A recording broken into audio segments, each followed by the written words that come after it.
السلام علیکم ورحمۃ اللہ وبرکاتہ۔ میں محمد عظمت رضا رضوی نظامی استاد جامعۃ الرضا فاطمۃ الزہرا سورت گجرات درجہ فضیلت سے مخاطب بخاری شریف کا درس دینے جا رہا ہوں۔ آپ سے بھی مخاطب، آپ اس سبق کو پڑھ رہے ہیں، سن رہے ہیں۔ اللہ پاک آپ سب کو علم نافع عطا فرمائے، آپ لوگوں کے صدقے مجھ حقیر کو بھی عطا فرمائے، آمین ثم آمین۔ اللہ رب محمد صلی اللہ علیہ وسلم، نحن عباد محمد صلی اللہ علیہ وسلم۔ اللہم رب اشرح لی صدری ویسر لی امری واحلل عقدۃ من لسانی یفقہوا قولی۔ اللہم رب یسر ولا تعسر وتمم بالخیر وبک نستعین یا فتاح یا فتاح یا فتاح۔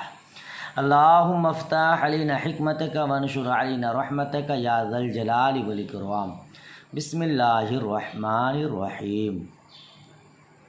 باب سوال جبریل النبی صلی اللہ تعالی علیہ وسلم عن الایمان والاسلام والاحسان وعلم الساعة وبیان النبی صلی اللہ تعالی وسلم له ثم قال جاء جبریل علیہ السلام يعلمكم دینکم فجعل ذلك كله دينا وما بين النبي صلى الله تعالى عليه وسلم لوفد عبد القيس من الإيمان وقوله تعالى ومن يبتغي غير الإسلام دينا فلن يقبل منه۔ یہ باب ہے حضرت جبریل علیہ السلام کا نبی کریم صلی اللہ تعالی علیہ وسلم سے ایمان اور اسلام اور احسان اور قیامت کے علم کے متعلق سوال کرنے کے بارے میں، اور نبی کریم صلی اللہ تعالی علیہ وسلم سے ان کو بیان کرنا، نبی کریم صلی اللہ تعالی علیہ وسلم کا ان کے لیے بیان کرنا۔ اور فرمایا کہ جبریل علیہ السلام تشریف لائے، یعلمکم دینکم، تمہیں تمہارا دین سکھانے کے لیے۔ تو فجعل ذلک کلہ دینا، تو ان تمام کو مصطفیٰ کریم نے دین قرار دیا، اور نبی کریم صلی اللہ تعالی علیہ وسلم نے وفد عبد القیس سے ایمان کو بیان کیا، اور اللہ تبارک و تعالیٰ کا قول وَمَن يَبْتَغِي غَيْرَ الْإِسْلَامِ، جو اسلام کے علاوہ کسی دین کی پیروی کرے گا فَلَن يُقْبَلَ مِنْهُ، تو ہرگز اس سے قبول نہیں کیا جائے گا۔ یہ باب ہے، اسی کے متعلق حدیث دیکھیے۔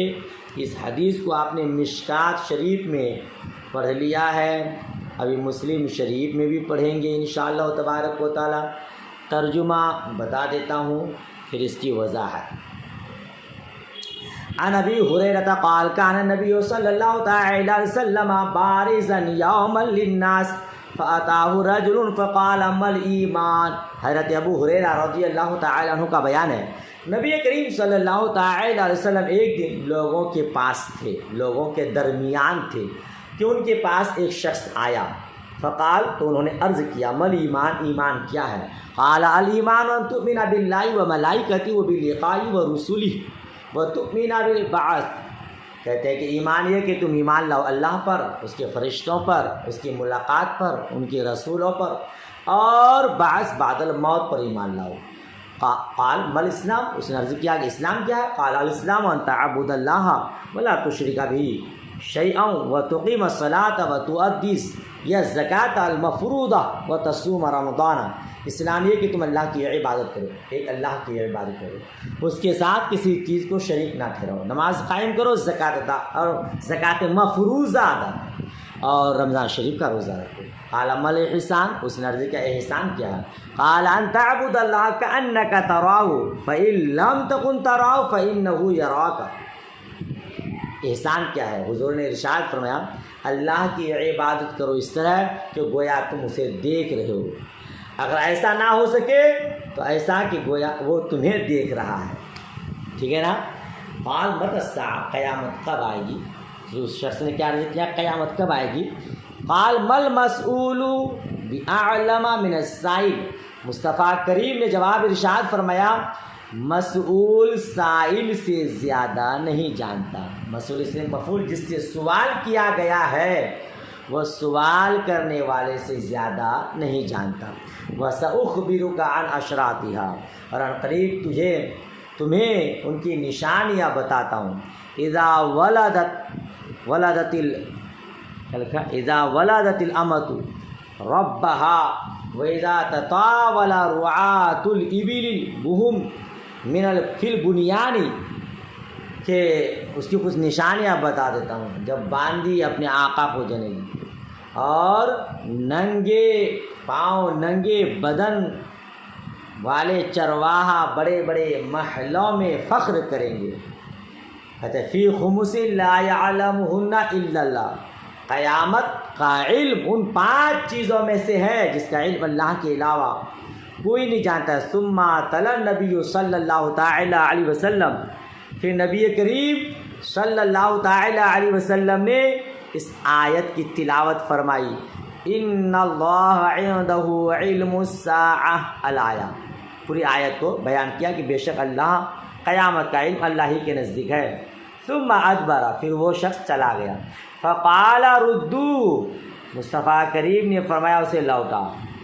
فلم یروی شیئا تو کوئی چیز فلم یرو شیئا تو لوگوں نے کچھ نہیں دیکھا یعنی چلے گئے ملے نہیں. فقال ھذا جبریل مصطفیٰ کریم نے فرمایا یہ جبریل علیہ السلام جاء یعلم الناس دینہم وہ لوگوں کو ان کا دین سکھانے آئے تھے. قال ابو عبداللہ جعل ذلك كلہ من الایمان. ابو عبداللہ امام بخاری فرماتے ہیں کہ مصطفیٰ کریم نے ان تمام کو ایمان قرار دیا. سبحان اللہ. اس کا ترجمہ ہوا. اس حدیث کو آپ نے مشکات شریف میں پڑھا ہے ماشاءاللہ اور مسلم شریف میں بھی پڑھیں گے. مختلف کتابوں میں یہ حدیث آئی ہے. قرطبی نے کہا یہ حدیث اس لائق ہے کہ اس کو ام السنہ کہا جائے. جی اس لیے کہ یہ احادیث کے جملہ علوم کو متضمن شامل ہے. اسی لیے امام بغوی نے مصابیح مشکات شریف میں شرح السنہ دونوں کتابوں کو اسی حدیث سے شروع کیا. جیسے قرآن کریم سورہ فاتحہ سے شروع کیا گیا ہے کہ وہ ام الکتاب ہے ٹھیک ہے اور یہ ام السنہ ہے.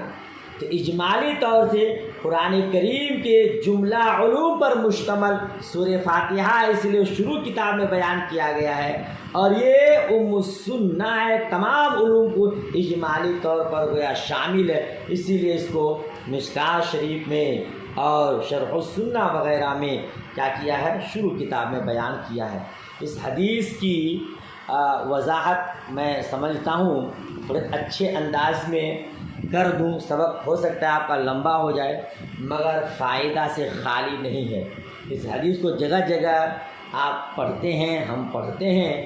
آج اس جگہ اچھی طرح سے اس کو پڑھ لیتے ہیں تاکہ ہمیں بھی فائدہ ہو اور آپ کو بھی فائدہ ہو. ٹھیک ہے نا. تو اس کو آپ بغور سماعت کیجیے گا انشاءاللہ بہت سارے فائدے حاصل ہوں گے. اس حدیث میں بہت سارے شبہات ہیں اعتراضات ہیں لہذا میں تفصیل کے ساتھ دلائل کی روشنی میں کتابوں کے حوالے سے گفتگو کروں گا. آپ پورا بیان سنیے گا. امام قاضی عیاض نے فرمایا یہ حدیث تمام ظاہری باطنی عبادات کے وظائف پر مشتمل ہے.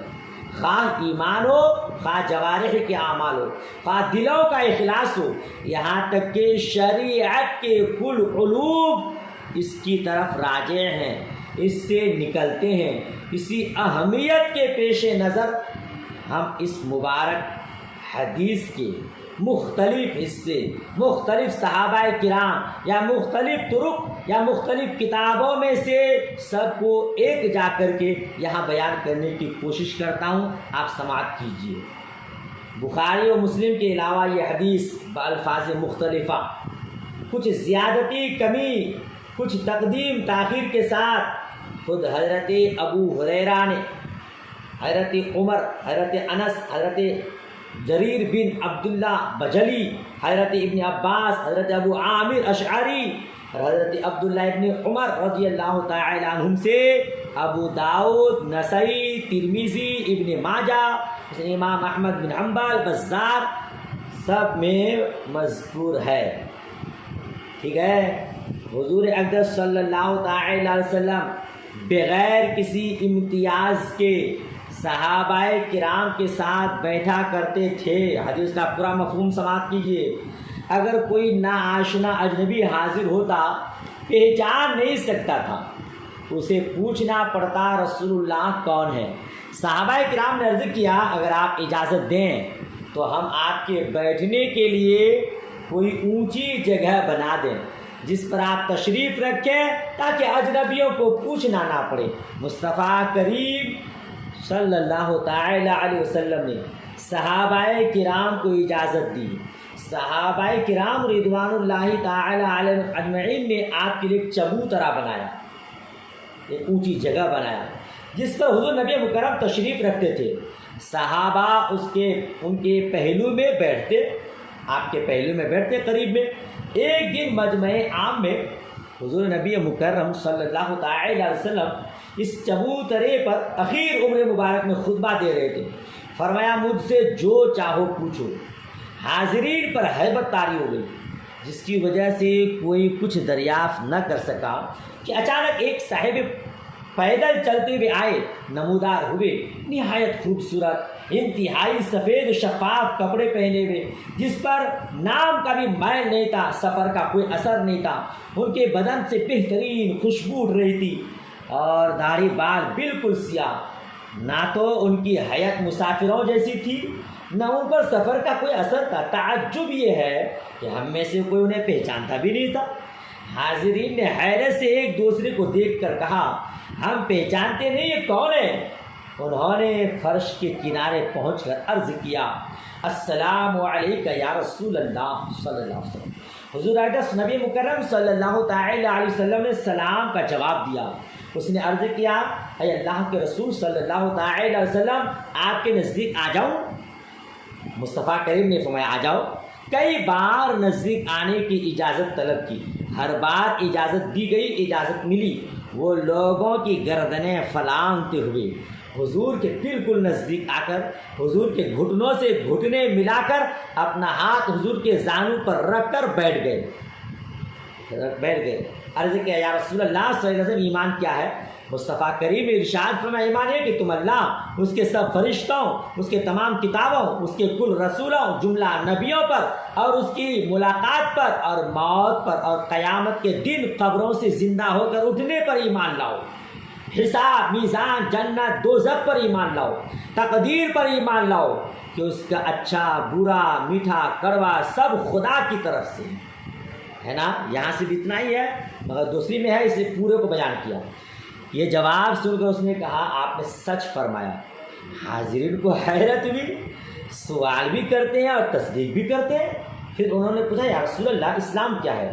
مصطفیٰ کریم نے ارشاد فرمایا اسلام یہ کہ تم اس کی گواہی دو سوائے اللہ کے کوئی معبود نہیں اور محمد مصطفیٰ صلی اللہ تعالی علیہ وسلم یقیناً اللہ کے رسول ہیں، اور فرض نماز پابندی کے ساتھ ادا کرو اور فرض زکوٰۃ دو، رمضان کے روزے رکھو، اگر بیت اللہ جانے کی استطاعت ہو تو حج کرو، عمرہ کرو، جنابت سے غسل کرو، کامل طریقے سے وضو کرو. اس نے عرض کیا آپ نے سچ فرمایا. صحابہ کرام کو اور تعجب ہوا، پوچھ بھی رہے ہیں اور تصدیق بھی کر رہے ہیں. پھر پوچھا یا رسول اللہ مجھے احسان کے بارے میں بتائیے. فرمایا احسان ہے کہ اللہ کی عبادت اس طرح کرو کہ اس کی خشیت اپنے دل میں اس طرح رکھو گویا اسے دیکھ رہے ہو. اگر تم اسے نہیں دیکھ رہے ہو تو وہ تمہیں دیکھ رہا ہے. انہوں نے عرض کیا آپ نے سچ فرمایا. پھر دریافت کیا قیامت کب آئے گی؟ متی الساعہ. اس سوال پر حضور نبی مکرم صلی اللہ تعالی علیہ وسلم نے گردن جھکا لی، کوئی جواب نہ دیا. یہاں تک کہ انہوں نے 3 بار یہی سوال دہرایا تو مصطفیٰ کریم اپنے سر مقدس اٹھا کر فرمایا قیامت کے بارے میں جس سے سوال کیا گیا وہ سائل سے زیادہ نہیں جانتا. اس کے بعد انہوں نے قیامت کی نشانیاں پوچھی، یہ کہ حضور نے خود ارشاد فرمایا میں تمہیں قیامت کی کچھ نشانیاں بتاتا ہوں. فرمایا قیامت کی نشانیاں یہ ہیں کہ باندی اپنے آقا کو جنے گی، ننگے بدن ننگے پاؤں رہنے والے گونگے بہرے حکومت کریں گے، بھیک منگے بکریوں اور کالے اونٹوں کے چرواہے محلوں میں فخر کریں گے. جی یعنی غریب قسم کے لوگ، نیچ طبقہ کے لوگ بڑے بڑے محلوں میں ہوں گے اور فخر کریں گے. قیامت کب آئے گی؟ یہ ان 5 چیزوں میں سے ہے جن کا علم اللہ کے سوا کسی کو نہیں. ٹھیک ہے نا. پھر نبی مکرم صلی اللہ تعالی علیہ وسلم نے سورہ لقمان کی یہ اخیر آیت تلاوت فرمائی جو آپ نے سنا، جو آپ نے پڑھا. اللہ کے پاس قیامت کا علم ہے، وہ بارش برساتا ہے، ماؤں کے پیٹ میں کیا ہے جانتا ہے، کوئی نہیں جانتا. کل کیا کہا جائے گا جی، اور کوئی نہیں جانتا کل کیا ہوگا، کسی کو نہیں معلوم کون کہاں مرے گا.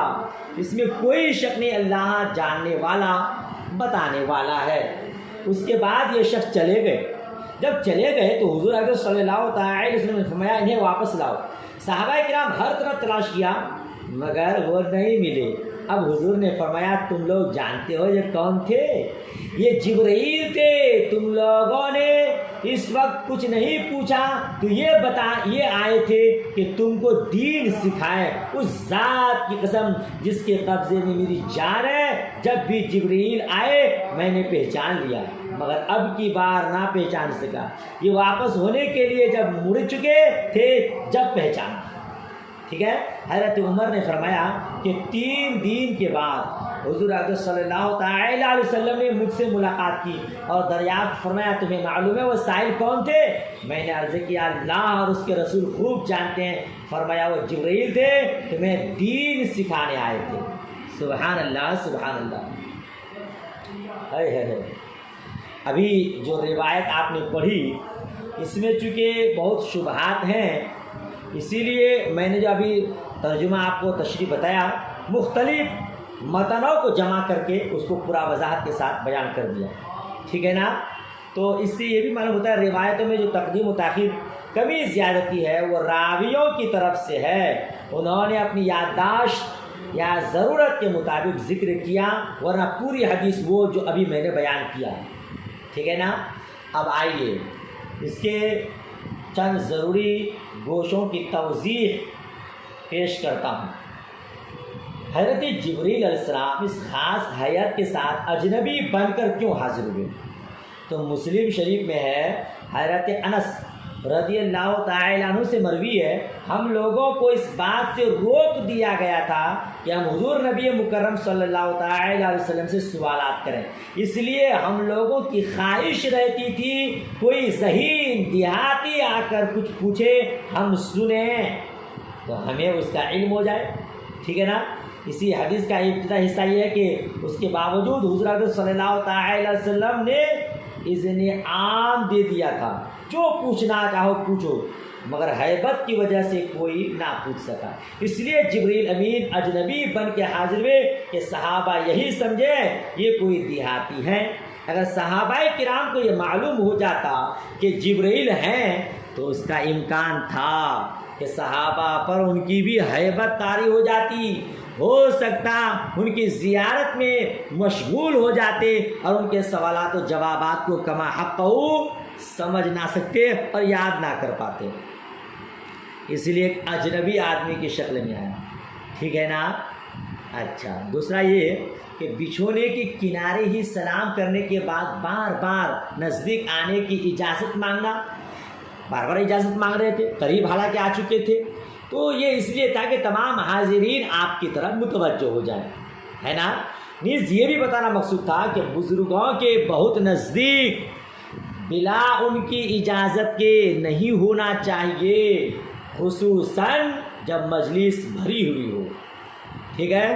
نمبر 3 گردنیں فلانگتے اس لیے آئے کہ ہو سکتا ہے بغیر اس کے قریب آنا ممکن نہ ہو. نیز یہ بھی ہو سکتا ہے کہ یہ دیہاتی جیسا طریقہ آپ نے اختیار کیا کہ لوگ یہی سمجھے کہ واقعی یہ کوئی دیہاتی آدمی ہے. ٹھیک ہے نا. اچھا جب آئے قریب میں تو گھٹنے سے گھٹنا ملا. ایسا کیوں کیے؟ گھٹنے سے گھٹنے ملا کر زانوِ اقدس پر ہاتھ رکھ کر بیٹھے، یہ بتانے کے لیے کہ تلمیذ شاگرد استاذ میں جتنی ممانست ہوگی، جتنی قربت ہوگی، اتنا ہی زیادہ فیض ہوگا۔ اسی لیے آپ بالکل قریب آ گئے، ٹھیک ہے نا۔ اچھا، آپ سفید شفاف بے داغ لباس پہن کر حاضر ہوئے، اس میں اشارہ اس بات کی طرف کہ شاگرد کو استاذ کے سامنے اس طرح حاضر ہونا چاہیے کہ اس کا ذہن بالکل داغ دھبا وغیرہ سے پاک ہو، ٹھیک ہے۔ اور آپ کا بال کیا تھا؟ کالا، بالکل کالا۔ اس میں اشارہ اس بات کی طرف کہ طلب علم کا بہترین زمانہ جوانی ہے، بڑھاپا نہیں۔ ابھی آپ لوگ اچھے وقت میں ہیں جی، ابھی آپ کتنوں محنت کریں تھکیں گے نہیں، زیادہ محنت کر پائیں گے۔ لہذا جوانی میں عبادت اچھی ہوتی ہے، جوانی میں طالب علم بھی اچھی ہوتی ہے۔ اسی بات کو بتانے کے لیے یہاں فرمایا کہ بالکل سیاہ بال تھے۔ اچھا، بہت خوبصورت تھے، خوشبو کے ساتھ آئے تھے، خوشبو کے ساتھ، اور انتہائی خوبصورت شکل و صورت میں آ کر یہ بتانا مقصود ہے کہ شاگرد کو استاذ کے سامنے اچھی ہیئت میں حاضر ہونا چاہیے، ہے نا، جس سے اس کی طرف میلان قلب ہو، دل کا لگاؤ ہو، جھکاؤ ہو، نفرت نہ ہو۔ اگر گندے سندے آئیں گے تو ایک طرح سے نفرت ہوگی، گھن ہوگا، اس لیے بالکل خوبصورت شکل و صورت میں آئے۔ اچھا، پوچھا کہ ایمان کیا ہے؟ تو مصطفیٰ کریم نے فرمایا ایمان باللہ یہ کہ ایمان ہے کہ اللہ پر ایمان رکھو، رسولوں پر ایمان لاؤ، اس کے فرشتوں پر ایمان لاؤ، اس کی کتابوں پر ایمان لاؤ۔ ہر مسلمان جانتا ہے اس کی تفصیل، آپ بھی جانتے ہیں، ہے نا۔ اچھا، اس کے بعد کیا کہا کہ اس کی ملاقات پر اور اس کی بعد موت پر، تو یہ سب تو خیر جانتے ہیں، ایمان باللہ، ایمان بالرسول، ایمان بالملائکہ، ایمان بالکتب، اس کی تشریح آپ جانتے ہیں۔ تین چیزیں یہاں ہیں جس کو بیان کرنا زیادہ اہم ہے۔ ایک تو موت پر ایمان، دوسرا اس کی ملاقات پر ایمان، اور تیسرا بعد الموت پر ایمان، ہے نا، بعثت آخر یعنی یوم آخر پر ایمان۔ تو موت ایسی چیز ہے کہ اس کا سبھی کو یقین ہے، سب جانتے کہ مرنا ہے، مگر اس کے باوجود یہاں خصوصیت کے ساتھ اس لیے بیان کیا کہ موت کو جاننے کے باوجود لوگ اس سے غافل ہیں، اس سے بہت غفلت برتی جاتی ہے، اسی لیے خصوصیت کے ساتھ اس کو بیان کیا، ٹھیک ہے نا۔ اور بعد سے مراد قیامت کے دن قبروں سے زندہ ہو کر اٹھنا ہے، اور یہ بہرحال آخر ہے۔ اب آخر صرف توضیح و تاکید کے لیے، جیسے کہتے ہیں کہ امسی ذاہب، حالانکہ امسے کا معنی ہے کل گزشتہ کے، ٹھیک ہے نا۔ پھر اس کے بعد کیا آتا ہے کہ امسے ذاہب، چلا گیا۔ یہ اس بنا پر ہے کہ بعثت دو ہے، ایک عدم سے وجود میں آنا یا ماں کے پیٹ سے دنیا میں آنا، دوسرے قیامت کے دن۔ یہ دوسرا پہلے کی بنسبت آخر ہوا۔ ایک ماں سے عدم سے وجود میں آنا دو طرح سے ہوتا ہے، نہیں موجود تھے، ماں کے پیٹ سے دنیا میں آئے، وجود میں آئے عدم سے، اور پھر قیامت میں مرنے کے بعد پھر اٹھنا ہے۔ تو اس کو آخر اس لیے کہا گیا ہے چونکہ یہ سب سے اخیر میں ہونے والا ہے، ٹھیک ہے نا۔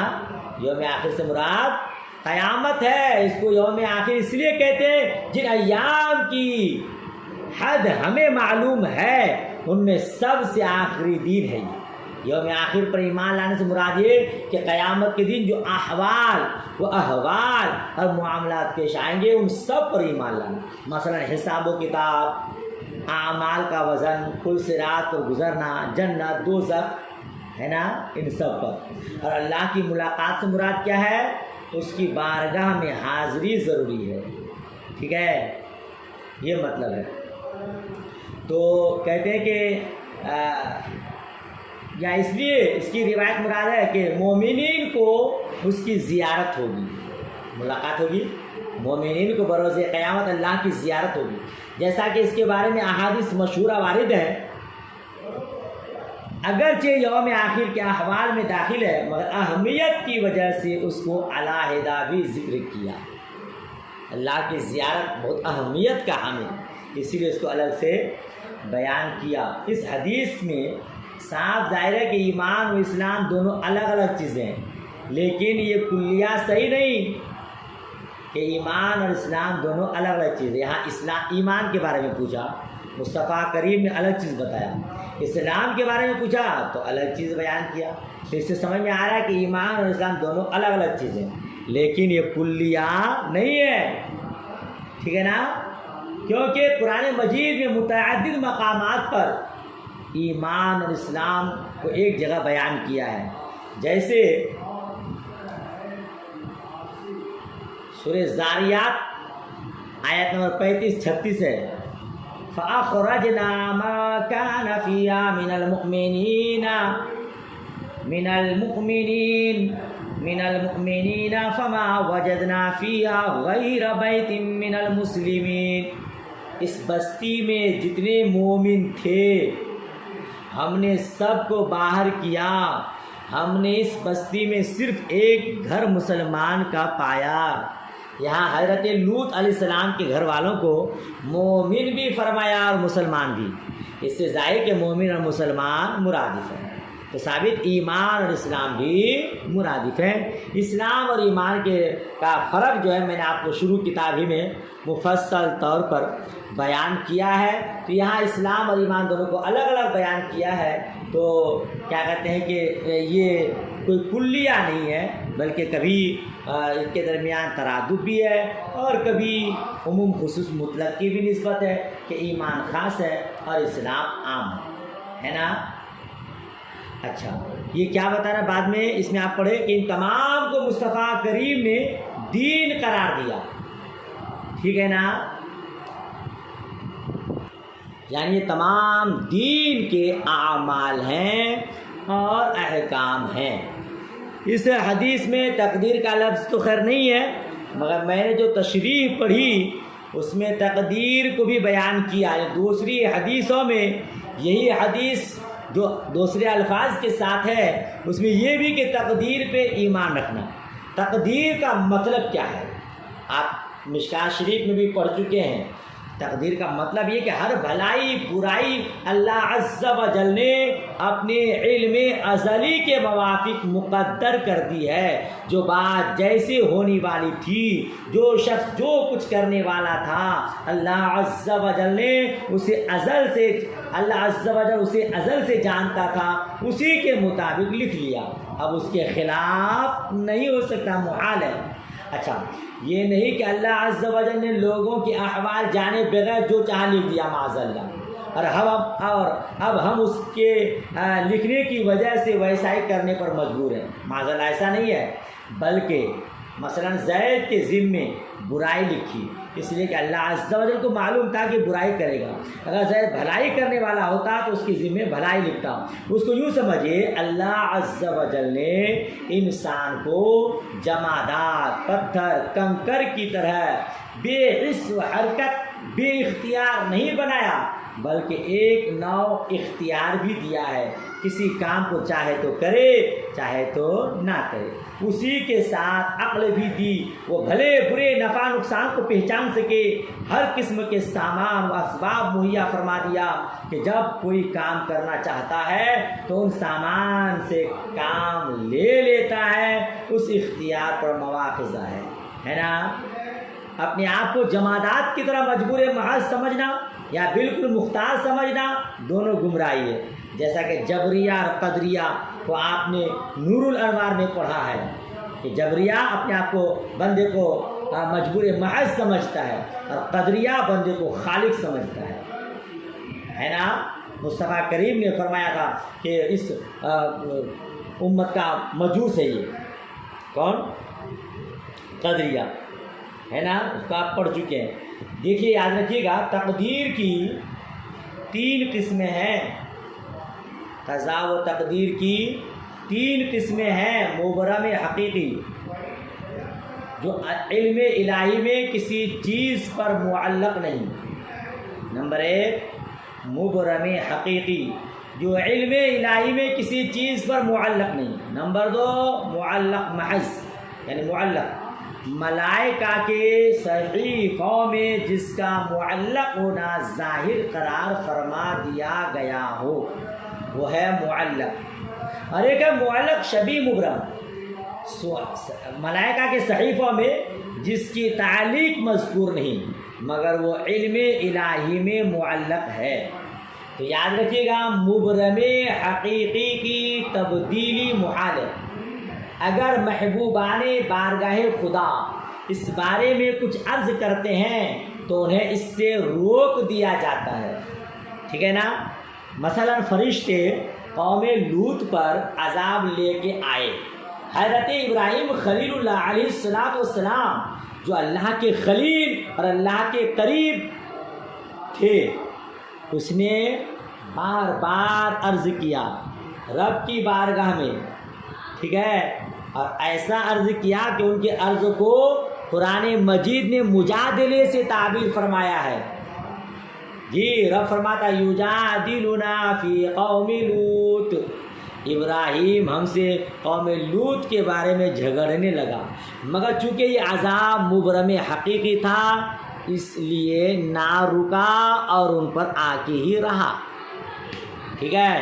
تو مبرم حقیقی کی تبدیلی محال ہے، کوئی اللہ کا قریبی محبوبان بارگاہ خدا بھی اس کے بارے میں دعا کرے تو اسے ٹال نہیں سکتا، بلکہ ان کو روک دیا جاتا ہے اس بارے میں آپ نہ عرض کریں، ٹھیک ہے۔ اور قضائے معلق یہ اولیاء کرام کی دعاؤں ان کی توجہ اعمال حسنہ سے ٹل جاتی ہے، ٹھیک ہے نا۔ ہم جو کہتے ہیں کہ نگاہ ولی میں وہ تاثیر دیکھی، بدلتے ہزاروں کی تقدیر دیکھی، یہی قضائے معلق، تقدیر معلق کہ وہ اولیاء کرام کے نگاہ ولایت سے بدل جاتی ہے، ان کی دعاؤں کی برکت سے ٹل جاتی ہے، ٹھیک ہے نا۔ اور ایک ہے معلق شبیہ مبرم، معلق شبیہ مبرم تک آپ اولیاء کرام کی رسائی نہیں، جو اکابر ہیں ان کی دعا توجہ سے ٹل جاتی ہے۔ حضور سیدنا غوث اعظم رضی اللہ تعالی عنہ نے اسی کو فرمایا انی ارد القضاء بعد ما ابرم، یعنی میں قضائے مبرم کو بدل دیتا ہوں، اور اسی کو حدیث میں فرمایا گیا ان الدعاء یرد القضاء بعد ما ابرم، یعنی دعا قضائے مبرم کو ٹال دیتی ہے۔ تو یہ قضائے مبرم سے مبرم حقیقی مراد نہیں ہے بلکہ شبیہ مبرم، معلق شبیہ مبرم، اس کے بارے میں فرمایا ہے نا۔ اچھا، تقدیر کے مسائل عقول متوسطہ کی دسترس سے باہر ہیں، ہم اور آپ کس کھیت کی مولی ہیں۔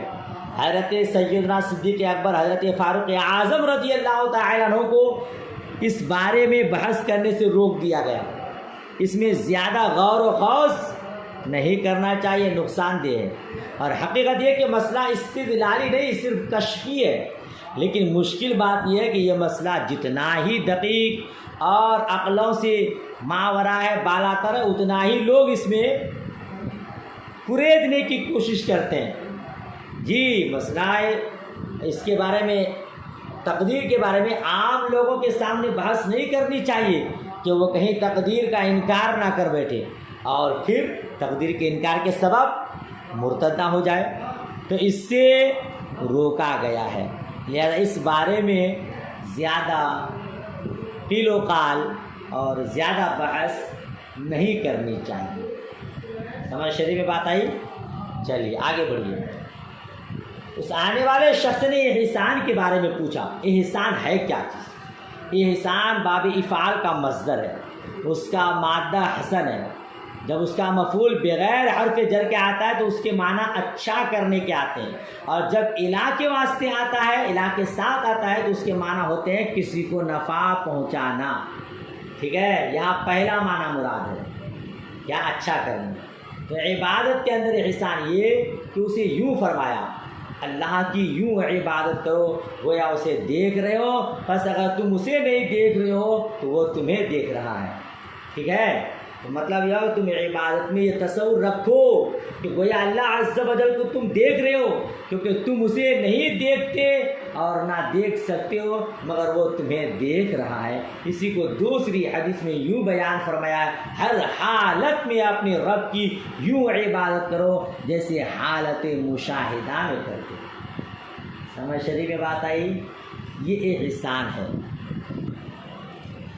تو احسان کے دو درجے ہوئے، ایک یہ کہ عبادت کے وقت یہ خیال جمع رہے کہ اللہ عز و جل کو ہم دیکھ رہے ہیں، دوسرا یہ نہ ہو سکے تو یہ خیال جمع رہے کہ وہ ہم کو دیکھ رہا ہے۔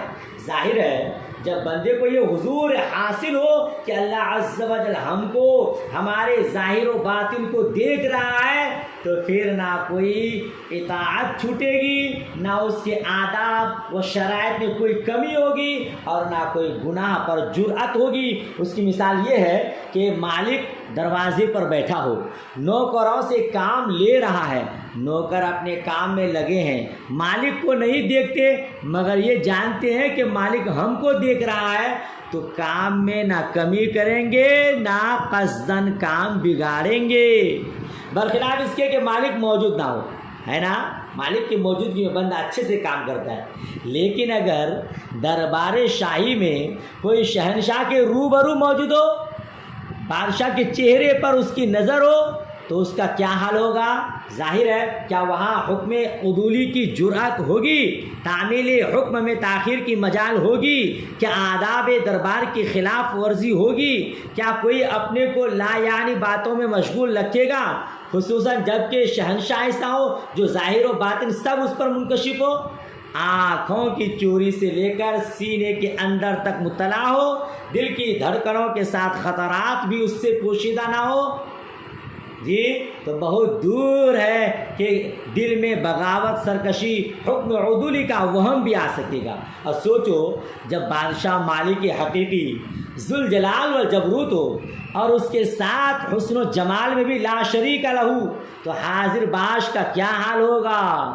یہ حضور اقدس صلی اللہ تعالی علیہ وسلم کے ان جوامع کلم میں ہے کہ اس کی تشریح سے دفتر کے دفتر تیار ہو سکتے ہیں۔ سمجھ رہے ہیں؟ جی تو شرائط کے ساتھ اصل الاصول اور فرع جو اعمال ہیں ان کے ادائی کے اعتبار سے 3 درجے ہیں۔ اصل الاصول اور اس کے فروع اعمال ہے، اس کے ادا کے 3 درجے ہیں۔ نمبر 1، شرائط کے ساتھ ارکان ادا کر لیے جائیں، اس سے آدمی فرض سے سبکدوش ہو جاتا ہے، یہ عوام کے لیے بس شرائط اور فرائض پر عمل کر لیا۔ اور دوم، عبادت میں کم از کم یہ تصور ہو کہ معبود ہمیں دیکھ رہا ہے، یہ خواص کا مقام ہو۔ اور سوم، عبادت میں یہ خشوع و خضوع کہ عابد معبود کو دیکھ رہا ہے، یہ اخص الخواص کا مقام ہے۔ سمجھ رہے ہیں؟ تو یہ باتیں ہمارے اندر ہونی چاہیے۔ ہم عبادت کر رہے ہیں تو ہم اللہ کو دیکھ رہے ہیں، ایسا تو ہم لوگوں سے ہوگا نہیں، تو کم سے کم یہ خیال ہے کہ اللہ تبارک و تعالی ہمیں دیکھ رہا ہے۔ جب یہ تصور ہوگا، خیال ہوگا، تو عبادت اسی طرح ادا ہوگی جس طرح ادا کرنی چاہیے۔ سمجھ شریف میں بات آ رہی ہے؟ آگے بڑھتے ہیں۔ حضرت جبریل علیہ السلام نے عرض کیا، متی الساعہ، قیامت کب آئے گی؟ حضور نے کیا جواب دیا؟ یہاں روایت میں مل مسئول بأعلم من السائل، یعنی مل مسئول عنہا بأعلم من السائل، یعنی قیامت کے بارے میں جس سے سوال کیا گیا وہ سائل سے زیادہ نہیں جانتا۔ یہاں نفی اس میں تفضیل پر داخل ہوئی، جو صرف معنی تفضیل کی نفی کرتی ہے، بالکلیہ مشتق منہ کی نفی نہیں کرتی، جی جس کا مطلب یہ ہوا کہ قیامت کے بارے میں تم سے زیادہ نہیں جانتا، جس کا واضح مطلب یہ ہوا کہ قیامت کے بارے میں جتنا جانتا ہوں تم اتنا ہی جانتے ہو، ٹھیک ہے نا؟ اس سے یہ ثابت نہیں ہوتا کہ قیامت کا علم نہ تجھے ہے نہ مجھے، بلکہ صرف یہ ثابت ہوتا ہے کہ قیامت کے علم میں ہم اور تم برابر ہیں۔ سمجھ رہے ہیں؟ اور کچھ لوگ کیا کہتے ہیں کہ اگر علم غیب ہوتا تو حضور بتا دیتے، معلوم نہیں تھا۔ ارے حضور کو معلوم تھا، تبھی حضور فرما رہے ہیں، اور چونکہ حضور مصطفیٰ کریم جان رہے کہ یہ جبرائیل علیہ السلام ہے، اور بھرے مجمع میں سوال ہو رہا ہے. آپ نے کہا کہ سوال والے سے جس سے سوال کیا گیا ہے وہ زیادہ نہیں جانتا. ٹھیک ہے نا, ہم تم برابر ہیں. اس تقریر پر علامہ ابن حجر عسقلانی, علامہ بدر الدین عینی دونوں شارحین کا اتفاق ہے. یہ تساوی فی العلم پر دلالت کرتا ہے, یعنی ہمارا تمہارا علم برابر ہے, ہم تم سے زیادہ نہیں جانتے ہیں. ٹھیک ہے نا. تو قیامت کب آئے گی یہ جبریل بھی جانتے تھے اور حضور اکرم صلی اللہ تعالی علیہ وسلم بھی جانتے تھے. اس پر قرینہ قویہ یہ ہے کہ بلکہ بڑی مضبوط دلیل ابو فرودہ کی روایت کی الفاظ ہیں, جس کا مفہوم میں آپ کو بتا دوں. اس سوال پر حضور نے سر جھکا لیا, کوئی جواب نہیں دیا. 3 بار یہی ہوا تو سر اقدس اٹھایا اور فرمایا مسئول عنہا سائل سے زیادہ نہیں جانتا. اگر حضور نبی مکرم کو قیامت کا علم نہ تھا اور اس جملے کا یہی مطلب ہے کہ تمہاری طرح میں بھی نہیں جانتا, تو دیگر سوالات کے جوابوں کی طرح بلا توقف کیوں نہیں فرما دیا؟ اتنے غور کی کیا حاجت تھی کہ انہیں 3 بار سوال دہرانا پڑا؟ بات بالکل صاف ہے, اگر نہ جانتے ہوتے تو بلا توقف فرما دیا ہوتا, لیکن بات یہ نہیں جانتے تھے مگر بتانے کی اجازت نہ تھی. بات یہ نہیں کہ نہیں جانتے تھے مگر بتانے کی اجازت نہ تھی. تو اگر فرماتے میں نہیں بتاؤں گا تو جو اس سوال سے مقصود تھا وہ حاصل نہ ہوتا, اور اگر فرماتے کہ میں نہیں جانتا تو جھوٹ ہوتا. اسی لیے غور فرما کر مصطفیٰ کریم نے ایسا جواب دیا کہ نکتہ شناس سمجھ جائیں اور راز راز میں رہ جائیں. ٹھیک ہے نا. اس سوال کی وجہ علامہ قرطبی نے یہ بتایا کہ اس سے مقصود سامعین کو قیامت کے وقت کے بارے میں سوال سے روکنا تھا, کیونکہ اگر لوگ اس کے بارے میں سوال کیا کرتے تھے, جب یہ جواب مل گیا تو سامعین کو اس کے جاننے سے مایوسی ہو گئی. ٹھیک ہے نا. اور اگر بالفرض یہی مراد لے لیا جائے کہ نہیں جانتے تھے یا نہ جاننے میں مساوات مراد ہے, تو اس حدیث کا حاصل یہ ہوا کہ اس وقت نہیں جانتے تھے. اس وقت حضور اگر کوئی یہی اکڑ جا کے ہم نہیں جانتے تھے تو چلو مان لو ہم کہیں گے کہ اس وقت نہیں جانتے تھے. یہ اہل سنت و جماعت کے عقیدے کے معارض بھی نہیں, چونکہ ہم اہل سنت و جماعت کا عقیدہ یہ ہے کہ نزول قرآن کی تکمیل کے ساتھ جمیع ما کانا و ما یکون حتیٰ کہ غیوب خمسہ کا بھی علم آپ کو عطا فرمایا گیا. ٹھیک ہے نا. اس لیے تکمیل قرآن کے پہلے اگر کچھ غیوب آپ پر مخفی رہے تو یہ اس عقیدے کے معارض نہیں, اس پر کوئی دلیل نہیں کہ یہ حدیث تکمیل قرآن کے بعد کی ہے.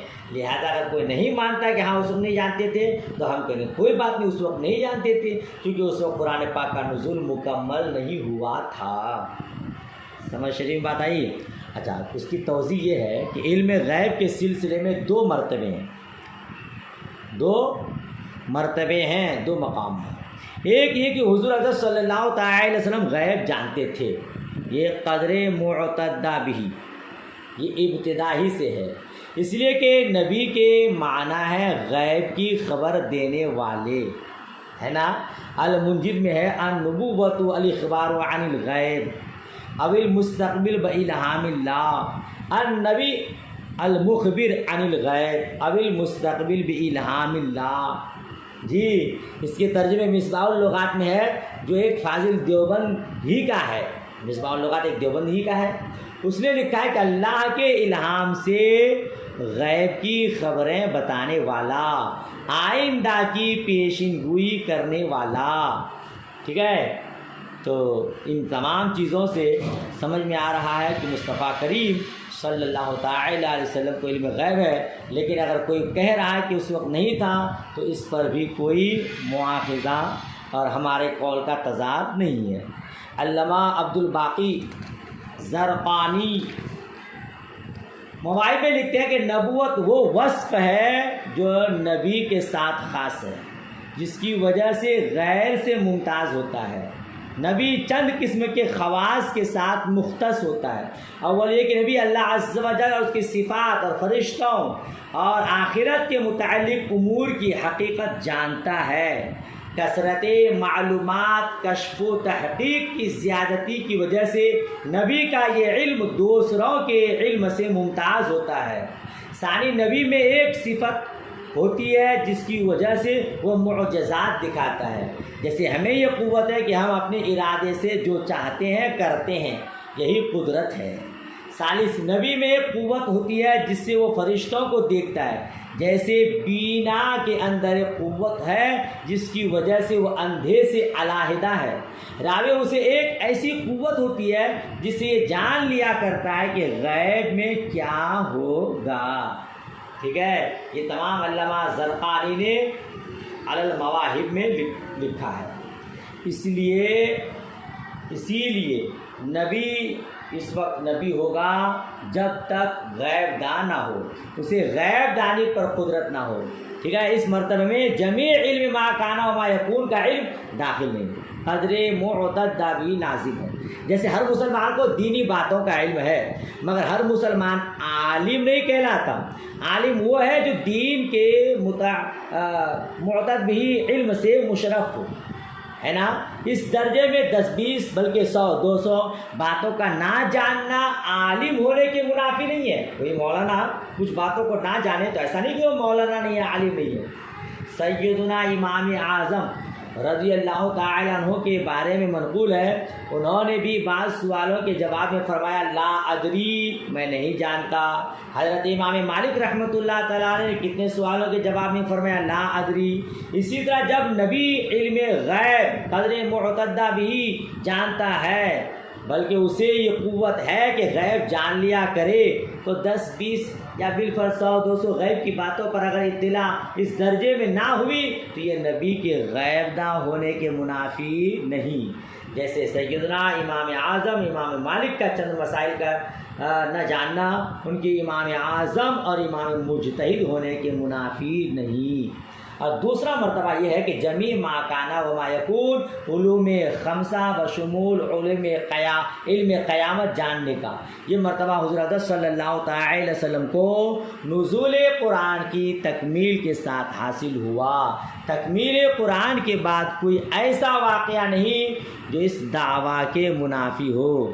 ٹھیک ہے، جب حدیث جبرائیل کے بارے میں اس کا کوئی ثبوت نہیں کہ نزول قرآن کی تمامیت کے بعد کی ہے، تو یہ حدیث اہل سنت کے عقیدے کے خلاف نہیں رہ گیا۔ اس کا ثبوت کہ حضور حضرت صلی اللہ تعالی وسلم کو قیامت کا علم تھا، اس لیے الدولت المکیہ، الفیوز الملکیہ، الکلمۃ العلیٰ کا مطالعہ کریں گے تو یہ سب باتیں واضح ہو جائیں گی۔ سمجھ شریف میں بات آ رہی ہے، بات وہ تفصیلی ہو جائے گی، لہذا اتنے پر اختصار کیجئے، ویسے بھی ٹائم زیادہ ہو گیا، مگر پھر بھی دیکھیے اس کے بعد مصطفیٰ کریم نے کیا فرمایا کہ قیامت کی کچھ نشانیاں بتا دیتا ہوں، ہے نا۔ تو علامات قیامت بہت سارے ہیں، مگر اس حدیث میں صرف 3 بیان فرمائے۔ اول، لونڈی اپنے آقا کو جنے گی۔ اس حدیث میں ربتہا کا لفظ آیا ہے، یہ ربن کی تانیث ہے، رب کے معنی پالنے والے کے ہیں، اضافت کے ساتھ اس کا اطلاق ہر پالنے والے پر آتا ہے۔ قرآن مجید میں حضرت یوسف علیہ السلام نے عزیر مصر کو فرمایا، عزیز مصر کو فرمایا انہو ربی احسن مثوایا، یہ تو میری پرورش کرنے والا ہے، اس نے مجھ کو اچھی طرح رکھا۔ ٹھیک ہے نا، مگر عرف میں اس کا معنی آقا اور مالک ہے۔ ٹھیک ہے، اور کیا کہتے ہیں کہ رب کا اطلاق اللہ عز و جل کے علاوہ دوسرے پر جائز نہیں بلکہ کفر ہے۔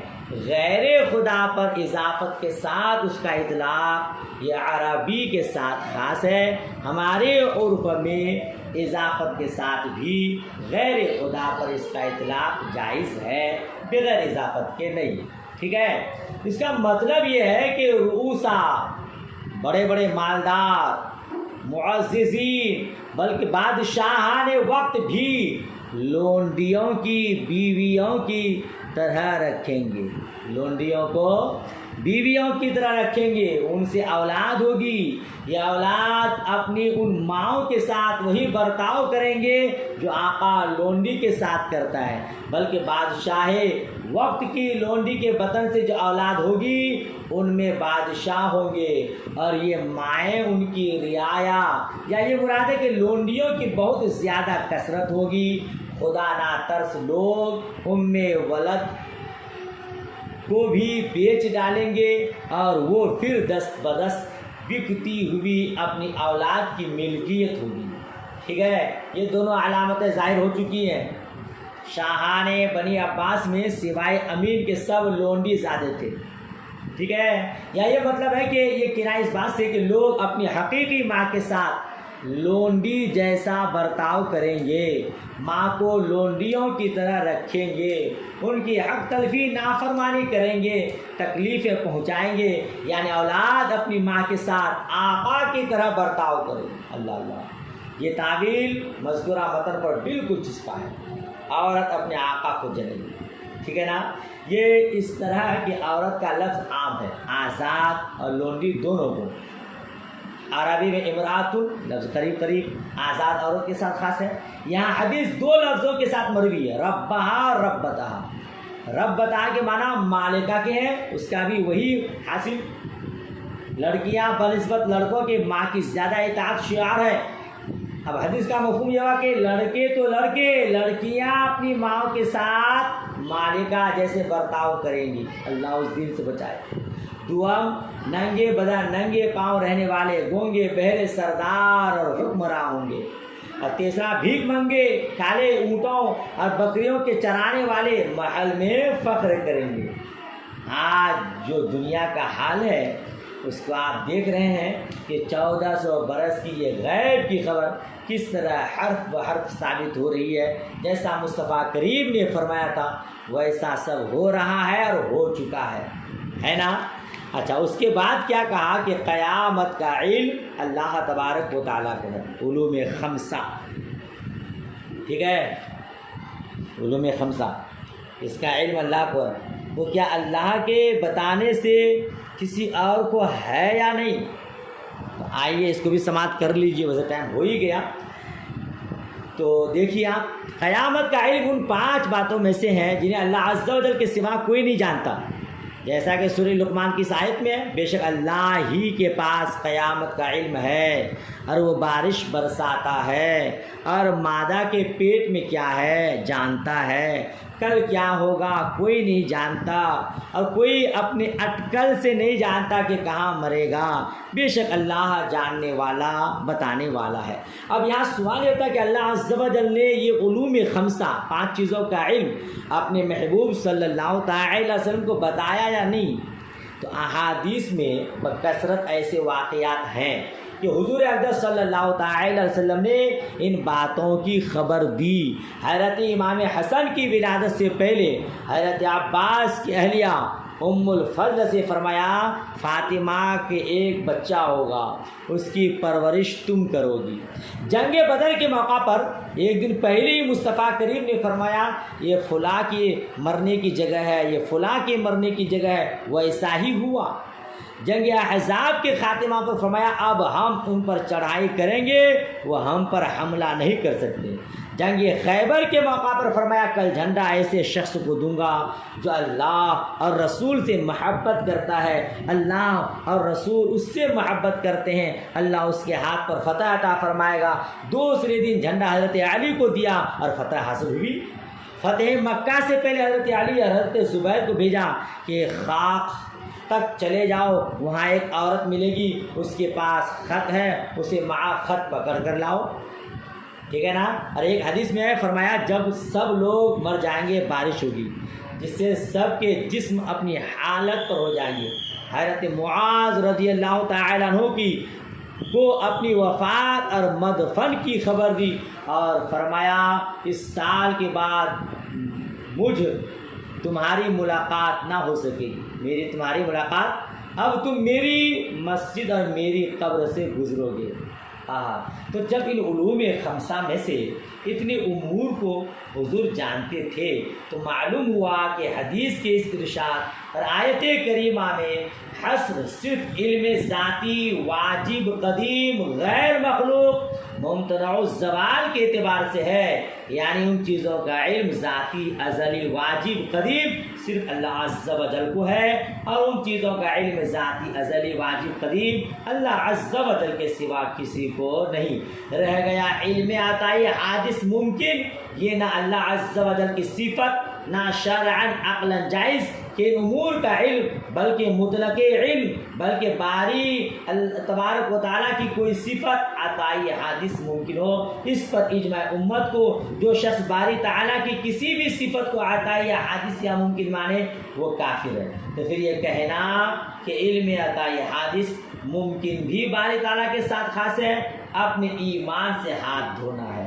اس کو دوسرے الفاظ میں یوں سمجھیے، ہم پوچھتے ہیں کہ فی خمسین لا یعلمہن الا اللہ، اور آیت کریمہ ان اللہ عنده علم الساعہ میں علم سے مراد علم ذاتی واجب قدیم ہے یا علم عطائی حادث ممکن یا مطلق علم۔ اب اگر آپ کہیں، اگر کوئی کہے کہ علم عطائی حادث مراد ہے تو لازم کہ باری تعالیٰ کا علم عطائی حادث ممکن ہو، معاذ اللہ، اور یہ کفر ہے، بلکہ مجموعہ کفریات۔ اور اگر کہے کہ مطلق علم مراد ہے، خواہ ذاتی واجب قدیم خواہ عطائی حادث ممکن، تو بھی محظور نازل آئے گی، ہے نا۔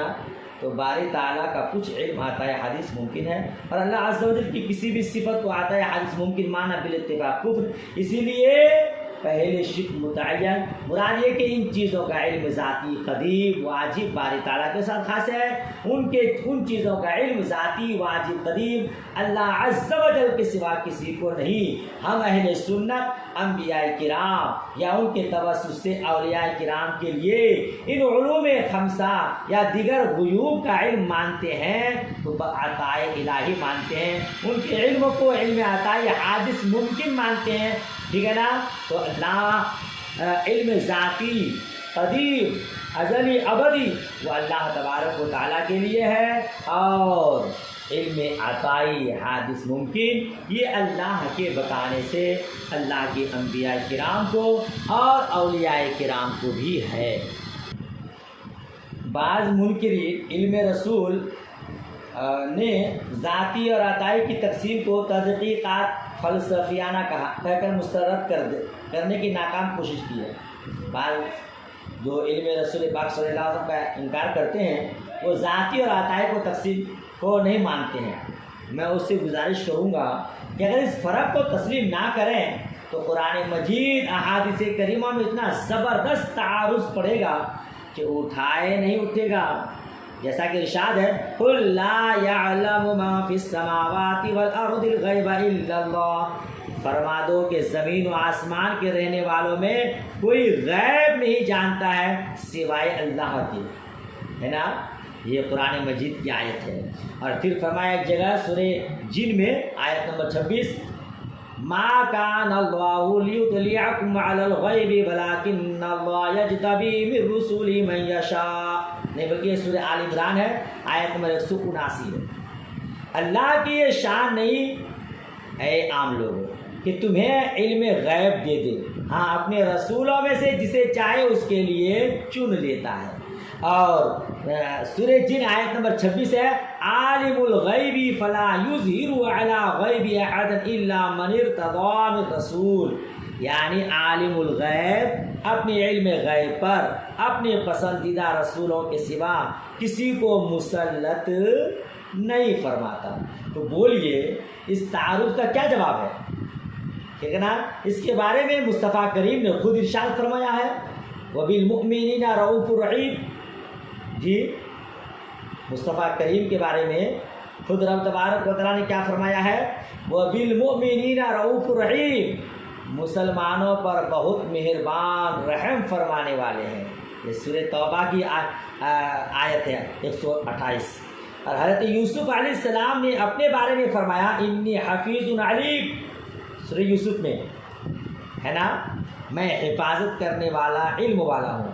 انسان کے بارے میں ارشاد فرمایا فجعلناہ سمیعا بصیرا، سورہ دہر آیت نمبر 2، ہم نے انسان کو سننے والا دیکھنے والا بنا دیا، اور خود قرآن مجید میں اللہ عز و جل نے اپنے آپ کو رؤوف، رحیم، حفیظ، علیم، سمیع، بصیر فرمایا۔ تب اس تعارض کا کیا جواب ہوگا کہ وہی صفات اپنے لیے استعمال کیا اور دوسروں کے لیے بھی؟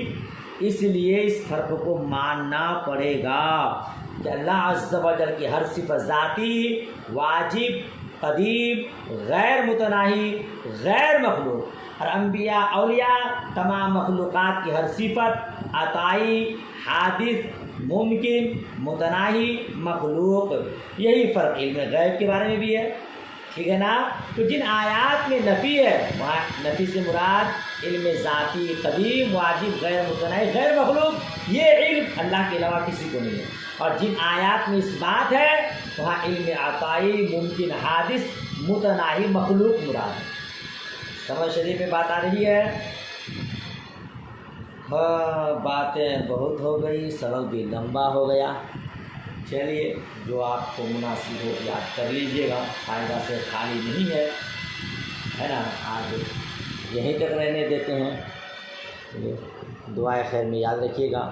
اللہ حافظ، خدا حافظ۔